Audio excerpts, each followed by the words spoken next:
फनकार कार्यक्रम में पत्रिका टीवी के दर्शकों को प्रवीण नाहटा का नमस्कार। खुशी की बात यह है कि जिंदगी फिर रफ्तार पकड़ रही है, मगर उससे भी बढ़कर चिंता की बात यह है कि कोरोना से संक्रमित होने वाले व्यक्तियों की संख्या उससे ज्यादा रफ्तार पकड़ रही है। सूरत हाल यह है कि लोग बेखौफ होकर घर से बाहर निकल रहे हैं, न संक्रमण का डर और न ही बीमार होने की चिंता। डरे तो कोरोना खुद डरे, हमें डरने की क्या जरूरत है। हमारी चिंता तो वो ऊपर वाला करेगा। आप तो बस इतना कर लीजिए कि घर से कम बाहर निकलें, मास्क जरूर लगाएं और बाजार में लोगों से उचित दूरी बनाकर रखें। बाकी आपके मनोरंजन के लिए हम हर शनिवार को फनकार कार्यक्रम लेकर आते हैं। तो चलिए इसी के साथ शुरू करते हैं आज का फनकार कार्यक्रम और सुनते हैं कुछ चुनिंदा कवियों से उनकी रचनाएं। मृत्यु का भय सबसे बड़ा भय होता है। किसी के संसार छोड़कर चले जाने से एक पूरा परिवार तहस नहस हो जाता है। कई उम्मीदें दम तोड़ देती हैं, मगर मृत्यु तो जीवन का क्रम है। जो जन्म लेता है उसे एक दिन जाना ही पड़ता है। कवि की कल्पना किस तरह मृत्यु का आलिंगन करना चाहती है, आइए सुनते हैं विजय सिंह नाहटा से उनकी कविता में। नमस्कार मित्रों, पत्रिका टीवी के इस कार्यक्रम में विजय सिंह नाहटा का सभी दर्शकों को, श्रोताओं को नमस्कार। मित्रों, कोरोना की इस काल में मैं आप सभी की सलामती की दुआएं करता हूं और जो एहतियात के कदम हैं उन पर आप चलते रहें, स्वस्थ और सुरक्षित रहें। काव्य पाठ की इस श्रृंखला में मैं अपनी एक कविता प्रस्तुत कर रहा हूं जिसका शीर्षक है शब्दकोश में रखे शब्द। शब्दकोश में रखे शब्द उदास औजारों की तरह निष्क्रिय पड़े रहते, जो कारखाने के भीतर झांकती अंधेरे में रेंगती एक अचल संभावना। कौन सा पुर्जा कसा जाएगा और यकायक लौट आएगी पृथ्वी की गुम मुस्कुराहट। कौन सी भाषा जिसमें समा जाएंगे सारे चीत्कार। सुबह अभी कहाँ और बंद हैं दिशाएं।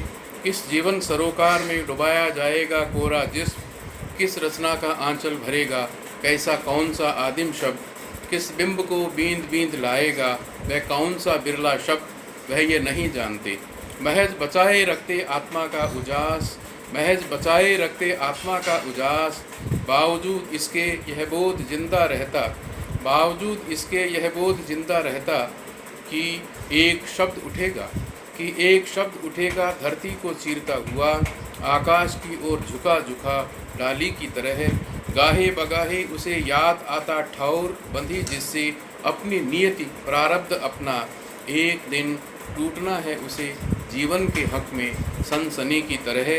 एक दिन टूटना है उसे जीवन के हक में सनसनी की तरह। और सन्नाटे को चीर कर फिर किसी कविता की पंक्ति में खिलना है धूप की तरह। फिर किसी कविता की पंक्ति में खिलना है धूप की तरह। फिर किसी कविता की पंक्ति में खिलना है धूप की तरह। मित्रों, मेरी अगली कविता है घर आ भी जाए। घर आ भी जाए मृत्यु कदापि न आए कोहराम की तरह। सहसा वो आए लोरी की तरह। घर आ भी जाए मृत्यु कदापि न आए कोहराम की तरह। सहसा वो आए लोरी की तरह। आए जैसे आता है सावन के बाद भादों, बसंत के बाद पतझड़। आए जैसे आती है दिन के बाद रात, सुबह के बाद आती है शाम। बहुत धीमे हौले से एक पदचाप की तरह लयबद्ध बढ़ता आए मृत्यु रथ। अपवाद की तरह नहीं, वो आए रक्त में अपरंपार प्रवाह की तरह। दाल में नमक की तरह घुली हुई वो आए रक्त में अपरंपार प्रवाह की तरह। दाल में नमक की तरह घुली हुई वो आए। तोपों की गगनभेदी सलामी से अछूती, अखबारों की सुर्खियों से बेहद बची हुई वो आए ए घटना की तरह। स्मृति पटल से ओझल, शोक सभाओं से नदारद, विलाप रहित 16 आने खरी, होज में दमकती वो आए उत्सव की तरह। जैसे आता है दिशाओं से एक खामोश संवाद और बह जाता गोया काल की अंतहीन नदी में। न हतप्रभ करती अपनी आमद से आए उन्मुक्त झोंके की तरह यकायक। भला क्यों न आए मृत्यु बारिश और तूफान भरी एक उदास रात्रि में, जैसे कि बदलती है घोंसला चिड़ियाएँ। भला क्यों न आए मृत्यु बारिश और तूफान भरी एक उदास रात्रि में, जैसे कि बदलती हैं घोंसला चिड़ियाएँ। इस डाल से उस डाल, इस प्रांतर से उस प्रांतर, बस कुछ कुछ आ जाए इसी तरह मृत्यु, बस कुछ कुछ आ जाए इसी तरह मृत्यु। मित्रों, मेरी अगली कविता है अंततः हर जगह हो जाती खाली। अंततः हर जगह हो जाती खाली, जन्म जैसे एक दरवाज़ा खुलता अंतहीन दीवारों के आर पार। अंततः हर जगह हो जाती खाली, जन्म जैसे एक बंद दरवाज़ा खुलता अंतहीन दीवारों के आर पार।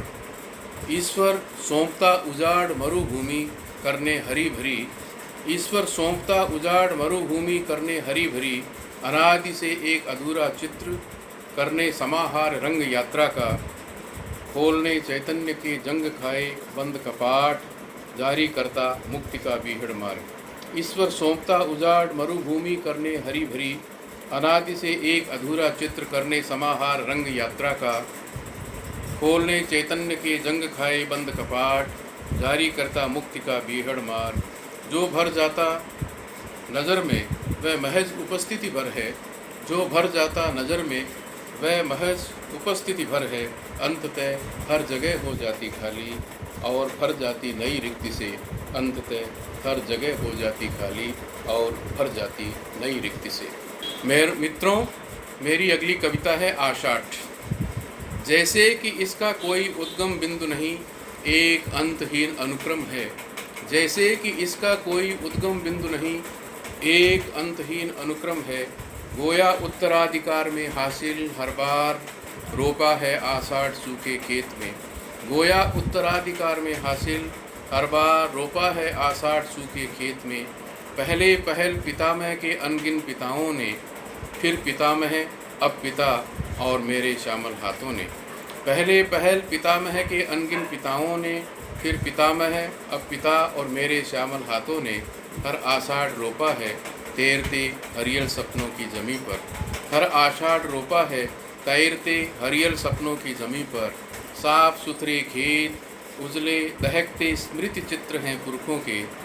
सुनहली बालू के धोरे युगों से प्यासे, भूख से अकुलाती गाय के मानिंद रंभाते।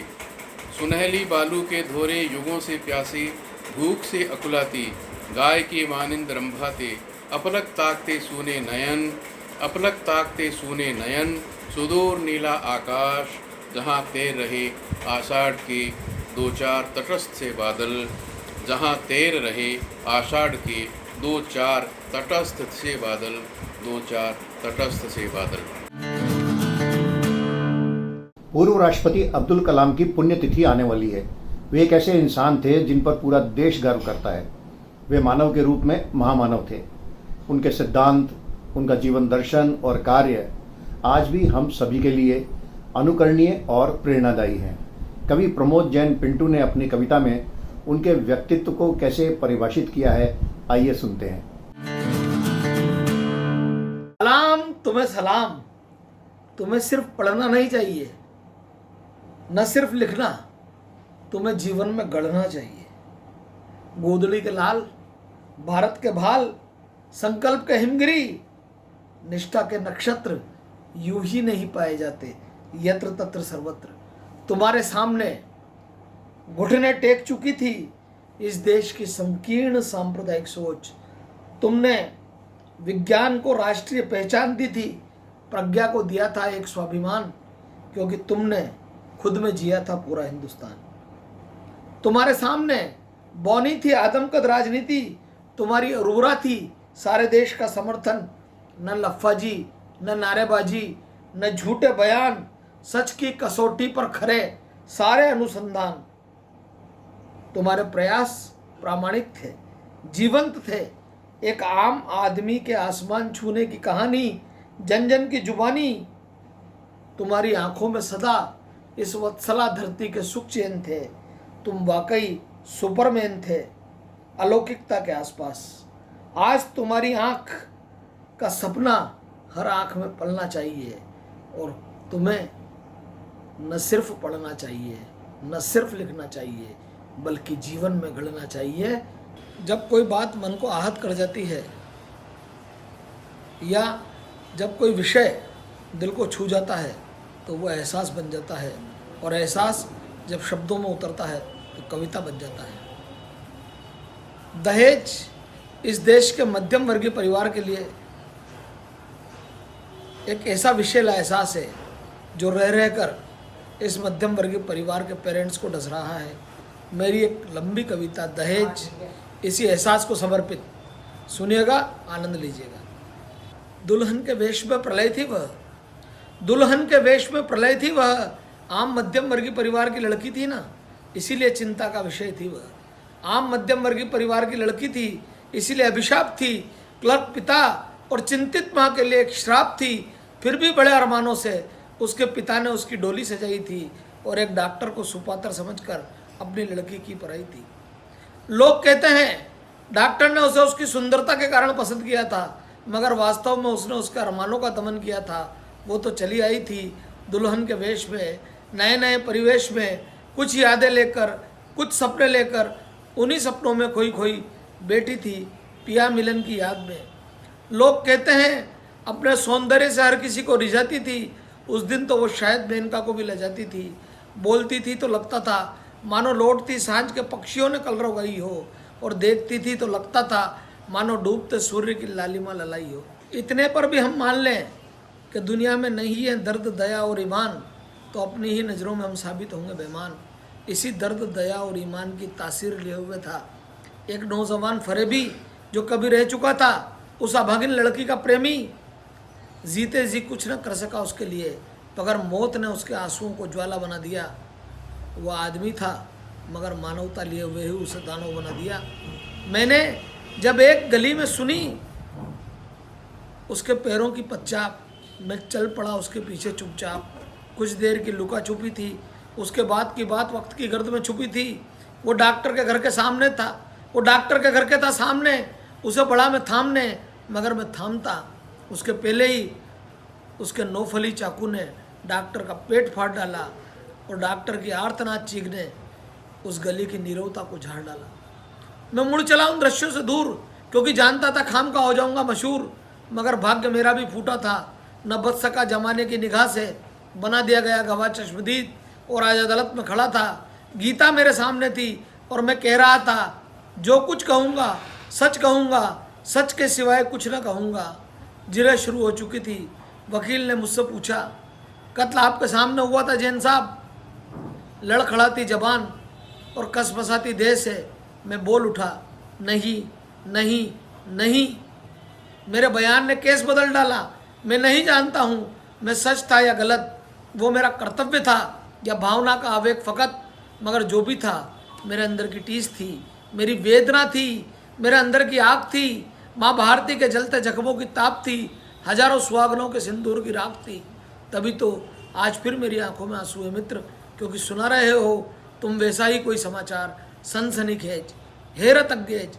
आज फिर एक बहू की हत्या, हत्या का कारण दहेज, हत्या का कारण दहेज। व्यक्ति जीवन को जितना सहजता, सरलता के साथ जीता है, वह इस भवसागर को उतना ही आसानी से पार कर लेता है। मगर जो द्वेष, छल, कपट और माया मोह के जाल में फंसकर अपना मन मैला कर बैठता है, उसकी नाव मझधार में डूब जाती है। कई कवियों ने अपने दोहों और मुक्तकों के जरिए जीवन की साधारण बातों को आम जन तक पहुंचाया है। आइए ऐसे ही कुछ दोहे और छंद सुनते हैं माला कृष्ण नंदन से। निर्मल निश्चल हृदय रखो, भंवर करोगी पार। निर्मल निश्चल हृदय रखो, भंवर करोगी पार। जो मन मैला कर गई, डूब गई मझधार। रे बंधु डूब गई मझधार। खुद को ना देखा कभी, नजर और पे जाए। खुद को ना देखा कभी, नजर और पे जाए। कमी निकाले और में खुद खुद के ही गुण गाए रे बंधु, खुद के ही गुण गाए। मैं कर जग हार गया, सुनी कोई ना बात। मैं कर जग हार गया, सुनी कोई ना बात। सारे बंधु मित्रवर रह गए खाली हाथ रे बंधु, रह गए खाली हाथ।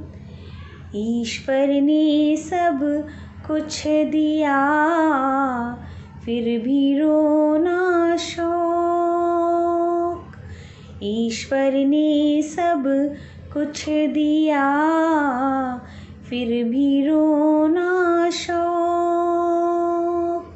हर दिन हर पल यही कहे, तेरे घर में मौज रे भैया, तेरे घर में मौज। अब मुक्तक सुनाती हूँ। लौट आओ मोहब्बत की शुरुआत है, देख दिल में मेरे तेरे जज्बात हैं। लौट आओ मोहब्बत की शुरुआत है, देख दिल में मेरे तेरे जज्बात हैं। यूं न रास्ते में धोखा है देते कभी, मान जाओ भी अब की हमें प्यार है, मान जाओ भी अब की हमें प्यार है। जब थामे कोई हाथ मेरा, तब मैं तुझ में खो जाती हूँ। तेरे नैनों में जैसी थी मैं, वैसी ना किसी को भाती हूँ। जब थामे कोई हाथ मेरा, तब मैं तुझ में खो जाती हूँ। मैं जागूं तो तू जगता है, मैं मुस्का दूं तू हंसता है। सपने मेरे सपने हैं तेरे, तेरे संग खेल जाती हूँ। जब थामे कोई हाथ मेरा, तब मैं तुझ में खो जाती हूँ।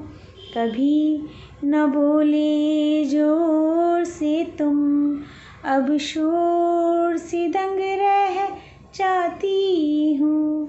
बिन बोले ख्वाहिश पूरी हुई, अब होठों को सिल जाती हूँ।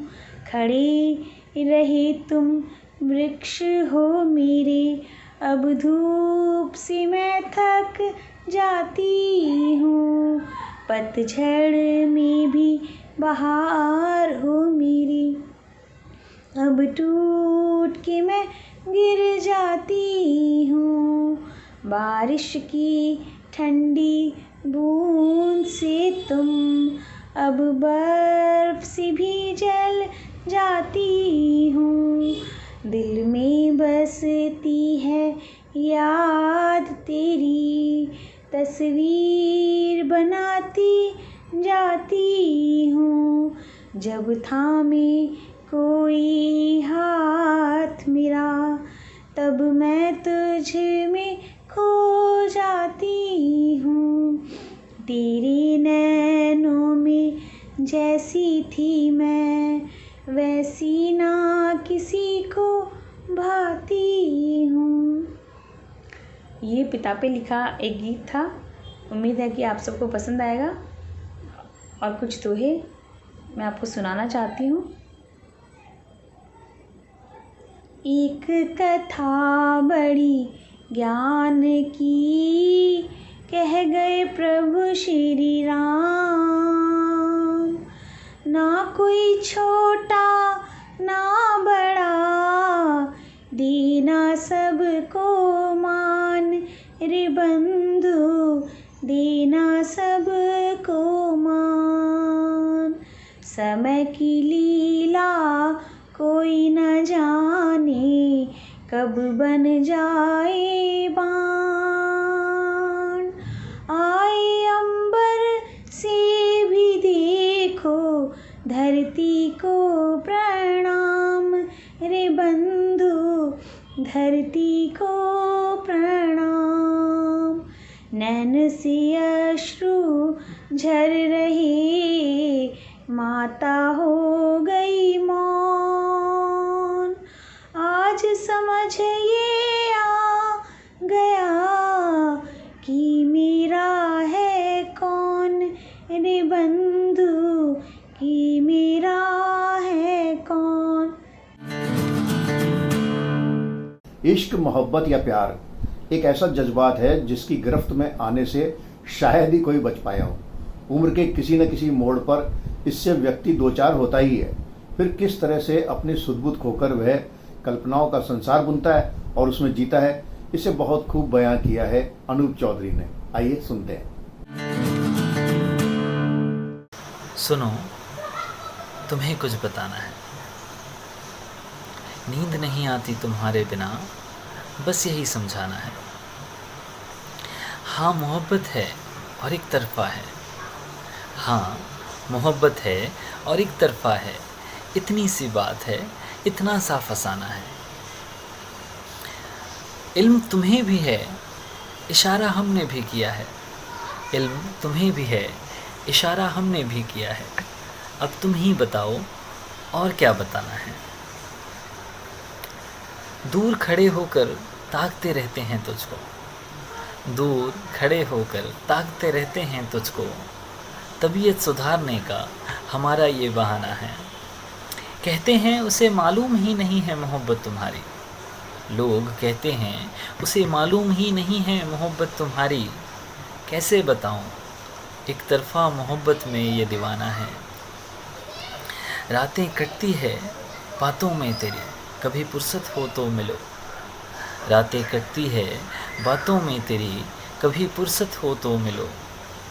कभी कोई रात तुम्हें भी जगाना है। सुनो, तुम्हें कुछ बताना है। नींद नहीं आती तुम्हारे बिना, बस यही समझाना है। याद रखना, मेरा तुम पर कुछ उधार बाकी है। तुम्हारे हिस्से का अभी प्यार बाकी है।